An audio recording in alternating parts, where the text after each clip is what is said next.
அப்போ விசுவாசம் உள்ளவர்களுக்கு மட்டும்தான் தேவன் செய்வார். விசுவாசம் இல்லாதவர்களுக்கு நிச்சயமாக செய்ய மாட்டார்.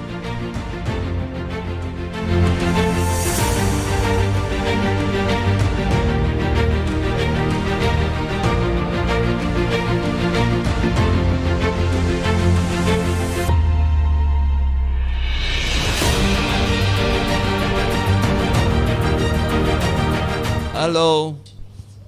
So believe everything is possible.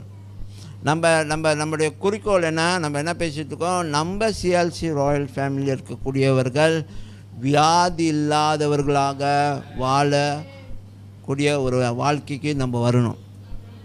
Amen. Amen.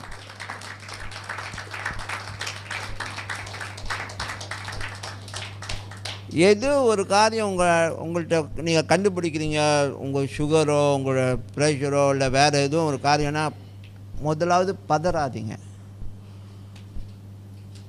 Okay. So அதுக்கு வேண்டிய போய் ஒரு மெடிக்கல் செக்கப் பண்ணிட்டீங்கன்னா உங்களுக்கு தெரியும் என்ன அதோடைய காரியம்னு. அதுக்கப்புறம் நீங்கள் என்ன செய்யணும்? மருந்து எடுக்கிறதாலும் எடுத்துக்கலாம். ஓகே. அதுக்கு அதையும் தாண்டி நீங்கள் நம்பினீங்கன்னா தேவன் சுகத்தை கொடுப்பார்னா உங்களுக்கு கொடுப்பார். நான் அதை நம்புகிறேன். சிஎல்சி ராயல் ஃபேமிலியில் இது நடக்கும். நம்புகிறவங்களுக்கு நடக்கும். நம்பாதவங்களுக்கு நடக்காது. நிச்சயமாக நடக்காது. ஏன்னா ஆண்டவர் விசுவாசம் இல்லாத சந்ததிக்கு என்னது? விசுவாசம் இல்லாத சந்ததிக்கு செய்ய மாட்டார். விசுவாசம் இல்லாதவர்களுக்கு செய்ய மாட்டார். பேதுருக்கு விசுவாசம் இருந்தனால்தான் தண்ணி மேலே நடக்கிறதுக்கு ஆண்டவர் அனுமதி கொடுத்தாரு.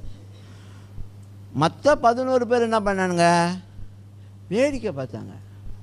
ஏன் வேடிக்கை பார்த்தாங்க? விசுவாசம் இல்லை. சரி, அவன் தான் இறங்கினான, பேதுரு தான் இறங்குறாங்களே, நம்மளும் இறங்குவோம், வாங்க எல்லாரும் தொடச்சே இறங்குவோம் அப்படின்னு சொல்லி யாருமே யோசிக்கலை. அப்போ விசுவாசம் உள்ளவர்களுக்கு மட்டும்தான் தேவன் செய்வார்.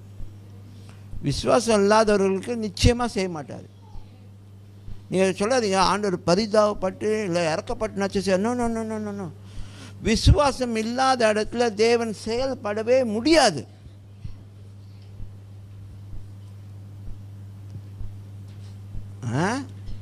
சும்மா அப்படியே காத்தால் வரும் நானும் எடுத்துக்குவேன் அப்படின்னா நடக்காது. அப்போ கூட விசுவாசம் வேணும். அந்த காத்தால் வர்றதை கூட முதல்ல நம்பணும். ஆண்டவர் சுகம் அப்படி காத்தால் வருது அப்படின்னு அதுக்கே முதல்ல விசுவாசம் வேணும்.